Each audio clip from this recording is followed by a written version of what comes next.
In this video, you will learn what really happens to salt when it is applied as solids or liquids to roadways at various concentrations and temperatures. To do that, we are going to develop an understanding of the salt phase diagram and how to interpret it. This only applies to sodium chloride, which is known as NaCl, table salt, rock salt, or salt brine. The phase diagram for other products will be similar but have different values. You might be asking, why is this important?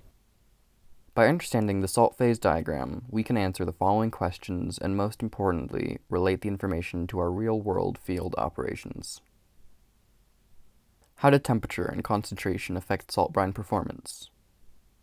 How will this information assist in improved winter operations? Is more salt better? What happens as the salt brine layer on your road gets diluted? If your salt brine concentration is too low, could it create an icy condition? In broad terms, the salt phase diagram shows how varying conditions of temperature and salt brine concentration cause distinct phases of liquid and solid ice to exist. So, we are concerned about the relationship between temperature and salt brine concentration. Let's break down what we are looking at on the salt phase diagram in more detail. On the left, you can see the temperature range, and along the bottom, you can see how much salt is in the solution, the salt brine concentration. Next, if we look at the water without any salt, it is in liquid state or phase. As temperatures drop, we know that water starts freezing at 32 degrees Fahrenheit. At that point, it is changing from a liquid phase to a solid or frozen phase. Now, if salt is added to the water, creating salt brine, this has the effect of lowering the freezing point of water. For your reference, ocean water has a salt concentration of about 3%. But to make salt brine for winter maintenance operations, we need to add a lot more salt. This is where we start to see the important relationship between temperature and salt concentration. It is important to note that, similar to water, salt brine can also freeze, but the temperature at which salt brine freezes is dependent on the concentration of the solution. Specifically, as the temperature drops, more salt is needed to prevent the salt brine from freezing. In other words, increasing the salt concentration lowers the freezing temperature. This relationship between temperature, salt brine concentration, and the point at which the solution starts to freeze follows the freezing curve. So far, so good. The higher the concentration, the lower the freezing point.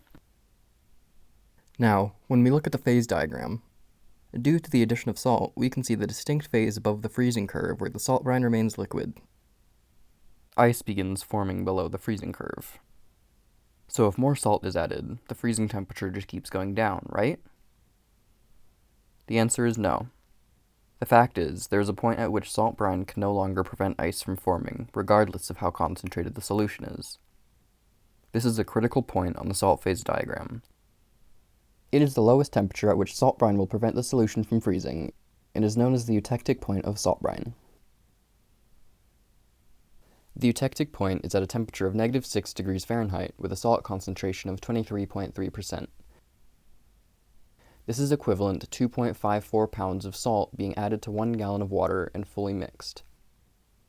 If the concentration is increased beyond 23.3%, this results in salt crystallization and ice formation. This introduces an additional phase on the diagram. It is divided by the solubility curve. This phase is relevant to us because increasing salt concentration can be wasteful. Understanding this is important and will be discussed later as to how it affects winter maintenance operations. With a better understanding of the salt phase diagram, we can now look at how it relates to our operations. Let's first look at the effective temperature range and salt brine concentrations for operations. You can see that for peak performance, salt brine has an effective temperature range generally above 15 degrees Fahrenheit. In simple terms, green is good. You will notice, though, that the peak performance range does not extend down to the -6 degrees Fahrenheit eutectic temperature. To extend the effective area to colder temperatures, and to keep it in the green, additives such as other chlorides, agriculturally based additives, and non-chlorides might be incorporated into the salt brine. Check with your department to see which additives are used in your state. Now, we will look at some scenarios where salting may not result in the desired safety performance on the pavement. When applied at a low concentration relative to temperature, salt brine's melting ability is reduced and melted ice can refreeze. potentially creating dangerous icy conditions on roadways. Similarly, a drop in temperature will also reduce salt brine's ability to melt snow or ice. On the phase diagram, you can see that the salt brine is diluted by melting ice and snow, making it less powerful. Therefore, it has a reduced melting capacity. That is to say, it doesn't melt as much. This can result in melting conditions shifting from the good green area to the bad red area, as the concentration is reduced and refreezing can occur.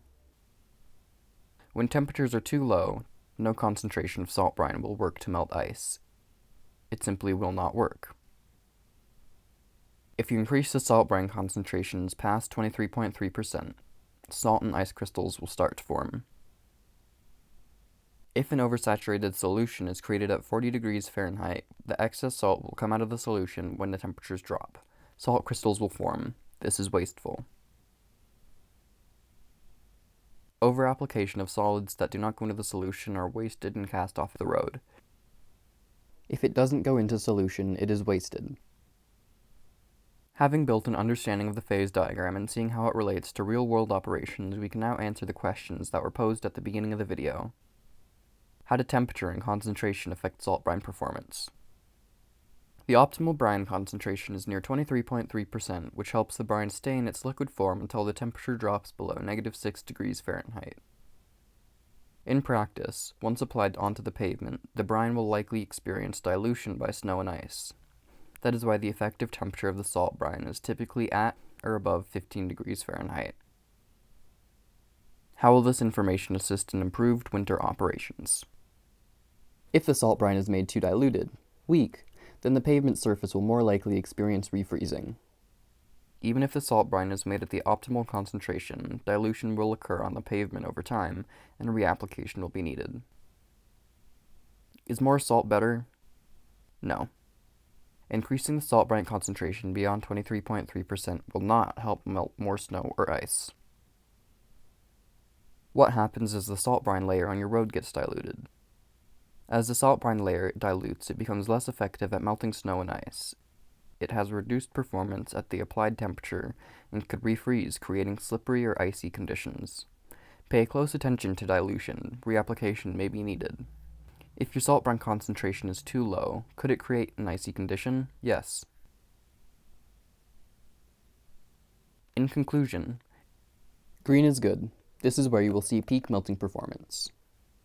Red is bad. Dilution in cold temperatures can lead to icy roadways. In the orange phase, you need to be careful. Overconcentrations of the solution may lead to slippery road conditions, wasted salt, and unintended environmental impacts.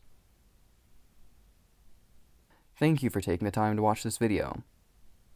You should now have a better understanding of the salt phase diagram, and most importantly, how it relates to operations. Additionally, we hope that questions have been answered that dispel some assumptions or misunderstandings about how the temperature and salt brine concentration affect salt brine performance. For more detailed project information or to view a printable flyer, please visit the Clear Roads website.